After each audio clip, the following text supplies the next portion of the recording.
आज हम बात करने जा रहे हैं एक ऐसे टॉपिक की जो छत्तीसगढ़ की धरती पर पिछले कई दशकों से छाया हुआ है, माओवाद। हाँ, वही माओवाद जिसने जंगलों में गोलियों की आवाजें गुंजाई, गांवों को डर में जकड़ा और हजारों जिंदगियों को तबाह किया। लेकिन अब छत्तीसगढ़ सरकार ने एक नया दांव खेला है। नाम है नई सरेंडर और पुनर्वास नीति 2025।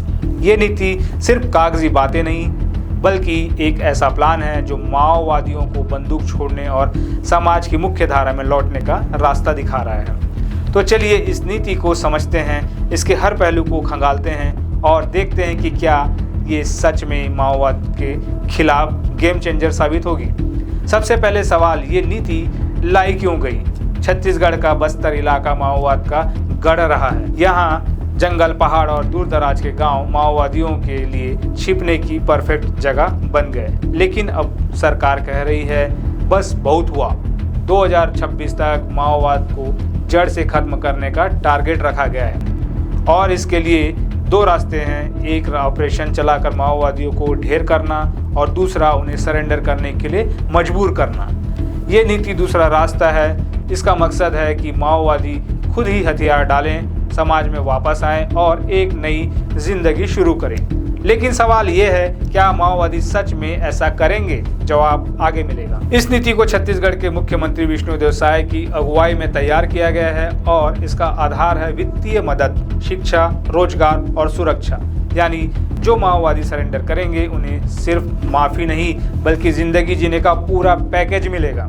और जो हिंसा के शिकार हुए हैं उनके लिए भी मुआवजा और सपोर्ट सिस्टम तैयार किया जा रहा है। अब आते हैं नीति के पहले बड़े पॉइंट पर, मुआवजा। माओवादी हमलों में कई लोग अपनी जान गंवाते हैं। इनमें पुलिस के गोपनीय सैनिक यानी मुखबिर भी शामिल है। पहले इनके परिवार को 5 लाख रुपए मिलते थे, लेकिन अब सरकार ने इसे दोगुना कर 10 लाख कर दिया है। यानी जो लोग माओवादी के खिलाफ लड़ते हुए शहीद हुए उनके परिवार को अब ज्यादा आर्थिक सहारा मिलेगा। लेकिन सिर्फ मुखबिर ही नहीं, माओवादी हमले में स्थायी रूप से अक्षम हुए लोगों के लिए भी मुआवजा 3 से 5 लाख रुपए तक बढ़ा दिया गया है। और अगर किसी का घर उड़ा दिया गया, खेती बर्बाद हो गई या मशीनरी को नुकसान पहुंचा तो इसके लिए भी राहत राशि में इजाफा हुआ है। मिसाल के तौर पर खेती का नुकसान हुआ तो 60,000 रुपये तक और भारी मशीनरी को नुकसान हुआ तो 8 लाख रुपए तक का मुआवजा मिलेगा। ये आंकड़े सुनने में बड़े लगते हैं, लेकिन सवाल ये है क्या ये राशि सच में पीड़ितों की जिंदगी बदल पाएगी? एक और खास बात, अगर कोई पीड़ित परिवार सरकारी नौकरी नहीं ले पाता तो उसे 15 लाख रुपए का एक मुश्त मुआवजा मिलेगा। और अगर जमीन चाहिए तो ग्रामीण इलाकों में 4 लाख और शहरी इलाकों में 8 लाख रुपए तक का अनुदान मिलेगा। मतलब सरकार हर तरह से पीड़ित को सपोर्ट करने की कोशिश कर रही है। अब बात करते हैं अगली पीढ़ी की।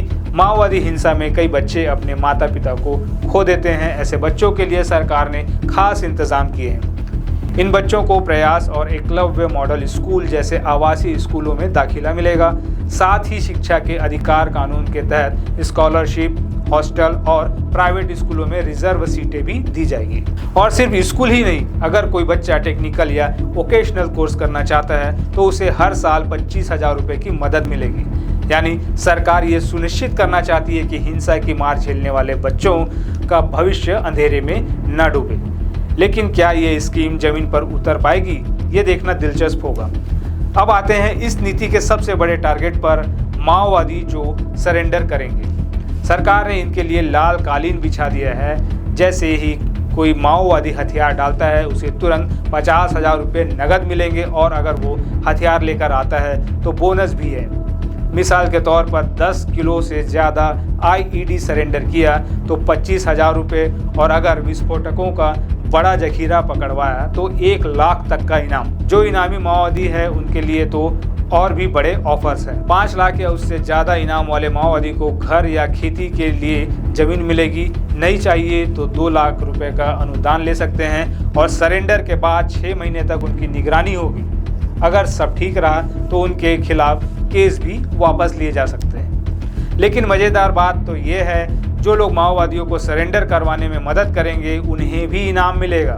पुलिस वालों को माओवादी के इनाम का 10% अधिकतम 5 लाख और आम नागरिक को 50,000 रुपए, यानी सरकार ने पूरा सिस्टम बना दिया है कि माओवादी खुद ब खुद हथियार डाल दे। अब एक खास सेक्शन महिलाओं के लिए, इस नीति में महिलाओं की आर्थिक आज़ादी पर जोर दिया है।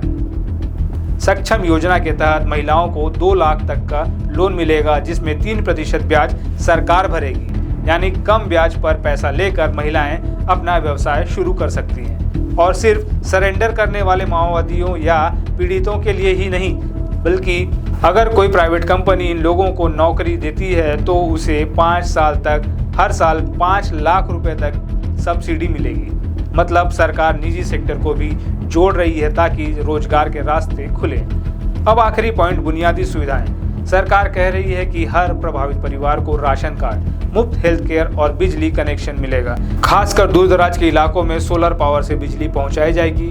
ये वादा बड़ा है, लेकिन छत्तीसगढ़ के जंगलों तक इसे पहुंचाना कितना आसान होगा ये वक्त बताएगा। तो ये थी छत्तीसगढ़ की नई सरेंडर और पुनर्वास नीति 2025। कागज पर तो ये प्लान शानदार लगता है। मुआवजा, शिक्षा, रोजगार, महिलाओं का सशक्तिकरण, सब कुछ है। लेकिन असली सवाल ये है, क्या माओवादी सच में सरेंडर करेंगे? क्या ये नीति बस्तर के जंगलों में शांति ला पाएगी? आपकी राय क्या है? नीचे कमेंट में बताएं। और हाँ, ऐसे ही अपडेट्स के लिए चैनल को सब्सक्राइब करना ना भूलें, साथ ही बेल का आइकॉन दबाएं।